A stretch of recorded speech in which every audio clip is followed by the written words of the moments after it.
बोला जगत जननी जगदम्बा की माई के आरती दिखाई रे, माई के आरती सिंगिंग बाय इंद्र अलबेला।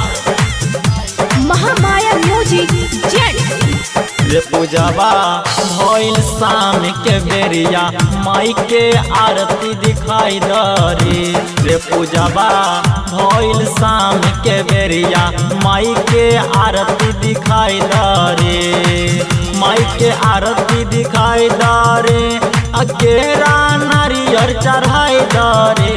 रे मधुआ भइल शाम के बेरिया, माई के आरती दिखाई रे। रे पूजावा भइल शाम के बेरिया, माई के आरती दिखाई रे। बोला बोला दुर्गा मैया की रे पूजावा माई के आरती दिखाई रे, माई के आरती दिखाई रे, माई के आरती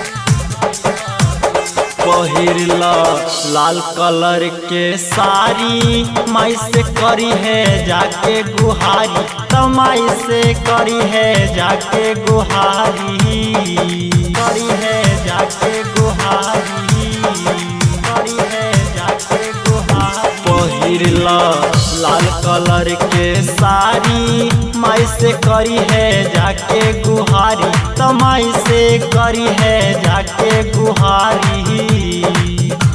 तमैया करी है जब तुम पे दाया, दुखवा सब हर जाई रे। रे मधुआ भइल शाम के बेरिया, माई के आरती दिखाई रे। रे पूजावा भइल शाम के बेरिया, माई के आरती दिखाई रे। रे पूजावा